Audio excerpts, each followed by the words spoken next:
অবশেষত গ্ৰেপ্তাৰ অসমীয়াক অপমান কৰা মৰিগাঁৱৰ যুৱতী অসমীয়া জাতিক চূড়ান্ত অপমান কৰিছিল মিয়া যুৱতীগৰাকীয়ে অশ্লীল শব্দৰে গালিগালাজ সুমি আক্তাৰা নামৰ যুৱতীগৰাকীৰ সামাজিক মাধ্যমত শ্বেয়াৰ কৰিছিল গালিগালাজৰ ভিডিঅ' মৰিগাঁৱৰ মিকিৰভেটা পটুৱাকাটা গাঁৱত ঘৰ সুমিৰ পূৰ্বেও অশ্লীল নৃত্য বিতৰ্কিত মন্তব্য কৰি ৰাইজৰ ৰোষত পৰিছিল ৰাইজৰ অভিযোগৰ ভিত্তিত পূৰ্বে মৰিগাঁও আৰক্ষীয়ে আটক কৰিছিল লাহৰীঘাট আৰক্ষীয়ে গৰৈমাৰাৰ পৰা গ্ৰেপ্তাৰ কৰে বিতৰ্কিত সুমি আক্তাৰাক লাহৰীঘাট থানাত জেৰা চলাই থকা হৈছে সুমিক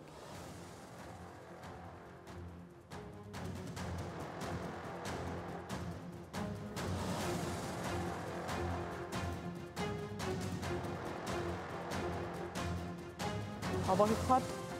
মৰিগাঁৱৰ পৰা এইগৰাকী বিতৰ্কিত যুৱতীক গ্ৰেপ্তাৰ কৰিছে অসমীয়া জাতিক চূড়ান্ত অপমান কৰিছিল মিয়া এই যুৱতীগৰাকীয়ে অশ্লীল শব্দৰে গালিগালাজ সুমি আক্তাৰা নামৰ যুৱতীগৰাকীৰ সামাজিক মাধ্যমত শ্বেয়াৰ কৰিছিল গালিগালাজৰ সেই ভিডিঅ' মৰিগাঁৱৰ মিকিৰভেটা পটুৱাকাটা গাঁৱত ঘৰ বুলি জানিব পৰা গৈছে সুমিৰ পূৰ্বেও অশ্লীল নৃত্য বিতৰ্কিত মন্তব্য কৰি ৰাইজৰ ৰোষত পৰিছিল এইগৰাকী সুমি ৰাইজৰ অভিযোগৰ ভিত্তিত পূৰ্বে মৰিগাঁও আৰক্ষীয়ে আটকো কৰিছিল লাহৰীঘাট আৰক্ষীয়ে গৰৈমাৰাৰ পৰা গ্ৰেপ্তাৰ কৰে বিতৰ্কিত সুমি আক্তাৰাক লাহৰীঘাট থানাত বৰ্তমান সময়ত সুমিক জেৰা অব্যাহত ৰাখিছে